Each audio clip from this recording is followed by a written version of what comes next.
अब बात करें, अमेरिका ने ईरान से 2000 किलोमीटर दूर जारहियत का मुजाहिरा किया है। ईरानी वजीर खारजा की जानिब से ऐसा कहा गया है। ईरानी फ्रिगेट भारत का मेहमान था जिस पर अमले के 130 अरकान सवार थे। ईरानी वजीर खारजा ने मजीद कहा कि ईरानी फ्रिगेट को बैन अल-अक़वामी समुंदर में बगैर वार्निंग निशाना बनाया गया। अमेरिका ने जो मयार कायम किया है उस पर पछताना पड़ेगा। अमेरिका ने ईरान से 2000 किलोमीटर दूर जारहियत का मुजाहिरा किया। ईरानी वजीर खारजा की जानिब से कहा गया। मजीद कहा कि ईरानी फ्रिगेट भारत का मेहमान था जिस पर अमले के 130 अरकान सवार थे। ईरानी फ्रिगेट को बैन अल-अक़वामी समुंदर में बगैर वार्निंग निशाना बनाया गया। यहाँ पर आपको ये भी खबर दें कि ईरानी नेशनल सिक्योरिटी काउंसिल के सरबराह का 500 अमरीकी फौजियों की हलाकत का दावा सामने आया है। अली लारिजानी कहते हैं कि अमरीकी फौजियों की हलाकत के बाद सबसे पहले अमरीका के नारे का क्या बनेगा। नेतन्याहू ने ट्रंप को ईरान के खिलाफ नाजायज जंग में घसीट लिया है। अली लारिजानी की जानिब से यह भी कहा गया। ईरान की मिसाइल लॉन्चिंग साइट्स पर हमले जारी हैं। अमेरिकी सेंटकॉम ने ईरानी मिसाइल लॉन्चिंग साइट्स पर हमलों की वीडियो जारी कर दी। बयान में बताया गया कि ईरानी मिसाइल लॉन्चिंग साइट्स को ढूंढ कर तबाह कर रहे हैं। पेंटागन ने हलाक होने वाले मजीद 2 फौजियों की शिनाख्त जाहिर कर दी है। ईरानी हमले में मेजर जेफरी और chief warrant officer Robert Marjan हलाक हुए हैं। पेंटागन का ऐसा बताना है। अमरीकी हुकाम ने दोनों हलाक फौजियों की तस्वीर भी जारी कर दी हैं। ये तस्वीर देखी जा सकती हैं। पेंटागन ने हलाक होने वाले मजीद 2 फौजियों की शिनाख्त जाहिर कर दी है। बरतानवी खुफिया एजेंसी के साबिक सरबराह ने ईरान के खिलाफ जंग गैर जरूरी करार दे दी है। अमरीकी टीवी को इंटरव्यू में कहा कि गैर जरूरी जंग किसी पेशगी खतरे को रोकने के लिए नहीं थी। ईरान की जंग का बेहतरीन नतीजा वेनेजुएला जैसी सूरत हाल हो सकता है। इस जंग के वेनेजुएला से भी खतरनाक नताइज सामने आ सकते हैं। सऊदी अरब ने एक और ड्रोन मार गिराया है। आपको बताएं कि मुसल्ला ड्रोन को अल जौफ रीजन में तबाह किया गया है। सऊदी वजारत दिफा ऐसा बता रहे हैं। सऊदी अरब ने एक और ड्रोन मार गिराया है। इससे पहले 3 ड्रोन नल खुर्ज रीजन में तबाह किए गए थे। सऊदी वजारत दिफा ने ऐसा भी बताया था। तो सऊदी अरब ने एक और ड्रोन मार गिराया है। कतर एयरवेज ने फंसे हुए मुसाफिरों को निकालने के लिए महदूद परवाजें चलाने का फैसला किया है। कतर एयरवेज की परवाजें मस्कत और रियाद से उड़ान भरेंगी। फैसला ईरान जंग के बाइस कतर की फजाई हदूद बदस्तूर बंद होने की वजह से किया गया।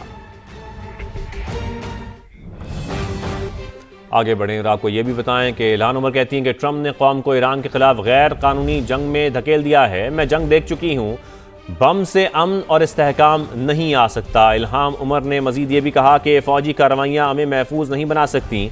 जंग से कशीदगी बढ़ेगी और खित्ता अफरा तफरी का शिकार होगा। हमने सिफारतकारी को छोड़कर तबाही और बर्बादी को अपना लिया है। गलत फैसले की कीमत बेगुनाह अवाम और अमरीकी फौजी चुकाएंगे।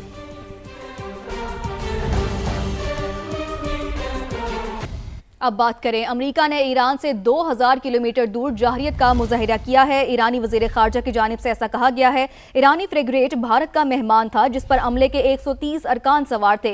ईरानी वजीर खारजा ने मजीद कहा कि ईरानी फ्रिगेट को बैन अल-अक़वामी समुंदर में बगैर वार्निंग निशाना बनाया गया। अमेरिका ने जो मयार कायम किया है उस पर पछताना पड़ेगा। अमेरिका ने ईरान से 2000 किलोमीटर दूर जारहियत का मुजाहिरा किया। ईरानी वजीर खारजा की जानिब से कहा गया। मजीद कहा कि ईरानी फ्रिगेट भारत का मेहमान था जिस पर अमले के 130 अरकान सवार थे। ईरानी फ्रिगेट को बैन अल-अक़वामी समुंदर में बगैर वार्निंग निशाना बनाया गया। रावलपिंडी के शंघाई प्लाजा में 12 घंटे बाद आग पर काबू पा लिया गया है, लेकिन कूलिंग का अमल ताहाल जारी है। तहखाने में मुश्किलात पेश आ रही हैं। मजीद जानते हैं वहां मौजूद समा के नुमाइंदे यासिर हकीम से। जी यासिर, बताइएगा कि कूलिंग का अमल कहां तक पहुंचा है?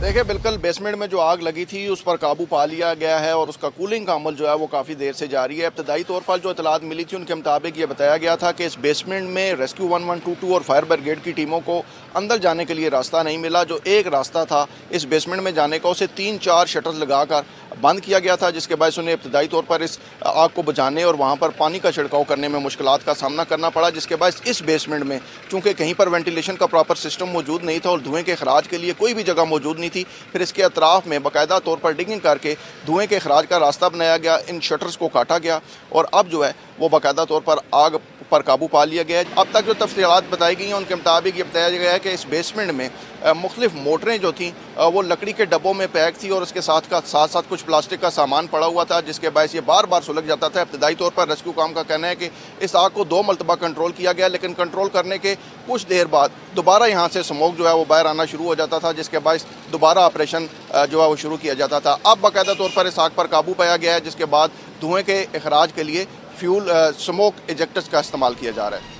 मशरिक़ वुस्ता में जारी जंग के बायस खित्ते में फ़ज़ाई बहरान शिद्दत इख्तियार कर गया, जिसके असरात पाकिस्तान समेत कई ममालिक की फ़ज़ाई सरगर्मियों पर भी पड़ रहे हैं। गुज़िश्ता 5 दिन के दौरान 8 ममालिक की मनसूख परवाज़ों की तादाद 20,000 से तजावुज़ कर गई है। पाकिस्तानी एयरपोर्ट से छठे रोज़ भी मशरिक़ वुस्ता जाने और आने वाली 145 परवाज़ें मनसूख कर दी गई। मज़ीद तफसील जानेंगे नुमाइंदा समा जावेद असगर से। जी जावेद, आगाह कीजिएगा। जी, आज कराची से मशरिक़ी वुस्ता की 35, लाहौर से 29, मुल्तान से 12 परवाज़ें मंसूख की गई हैं। इस्लामाबाद से 35, पेशावर 14, सियालकोट 12, फैसलाबाद 6 और कोटा से भी 4 परवाज़ें मंसूख हुई हैं। जबकि मजमूई तौर पर ईरान पर हमले के बाद पाकिस्तान की मंसूख करदा परवाज़ों की तादाद 900 हो गई है, जबकि दुबई, अबूधाबी, शारजाह एयरपोर्ट से हंगामी इनखला के लिए 167 परवाज़ें ऑपरेट की गई हैं और 8 मुल्क की फ़ज़ाई की बंदिश के बाद मुल्क को 4300 परवाज़ें मंसूख हुई हैं, जबकि ताज़ा हमलों से मुख्तलिफ शहरों में मुतअद्दिद परवाज़ें मंसूख की जा चुकी हैं और ज़राए का ये कहना है कि मुख्तलिफ एयरलाइंस ने आज दोपहर तक अपना फ्लाइट ऑपरेशन भी बंद रखने का ऐलान कर रखा है। जी, अपडेट्स के लिए बहुत शुक्रिया। यहाँ पर आपको ये भी खबर दें कि ईरानी नेशनल सिक्योरिटी काउंसिल के सरबराह का 500 अमरीकी फ़ौजियों की हलाकत का दावा सामने आया है। अली लारिजानी कहते हैं कि अमरीकी फ़ौजियों की हलाकत के बाद सबसे पहले अमरीका के नारे का क्या बनेगा। नेतन्याहू ने ट्रंप को ईरान के खिलाफ नाजायज़ जंग में घसीट लिया है। अली लारिजानी की जानिब से ये भी कहा गया। ईरान की मिसाइल लॉन्चिंग साइट्स पर हमले जारी हैं। अमरीकी सेंटकॉम ने ईरानी मिसाइल लॉन्चिंग साइट्स पर हमलों की वीडियो जारी कर दी। बयान में बताया गया कि ईरानी मिसाइल लॉन्चिंग साइट्स को ढूंढ कर तबाह कर रहे हैं। पेंटागन ने हलाक होने वाले मजीद 2 फौजियों की शनाख्त जाहिर कर दी है। ईरानी हमले में मेजर जेफरी और chief warrant officer Robert Marjan हलाक हुए हैं। पेंटागन का ऐसा बताना है। अमरीकी हुकाम ने दोनों हलाक फौजियों की तस्वीर भी जारी कर दी हैं। ये तस्वीर देखी जा सकती हैं। पेंटागन ने हलाक होने वाले मजीद 2 फौजियों की शनाख्त जाहिर कर दी है। बरतानवी खुफिया एजेंसी के साबिक सरबराह ने ईरान के खिलाफ जंग गैर जरूरी करार दे दी है। अमरीकी टीवी को इंटरव्यू में कहा कि गैर जरूरी जंग किसी पेशगी खतरे को रोकने के लिए नहीं थी। ईरान की जंग का बेहतरीन नतीजा वेनेजुएला जैसी सूरत हाल हो सकता है। इस जंग के वेनेजुएला से भी खतरनाक नताइज सामने आ सकते हैं।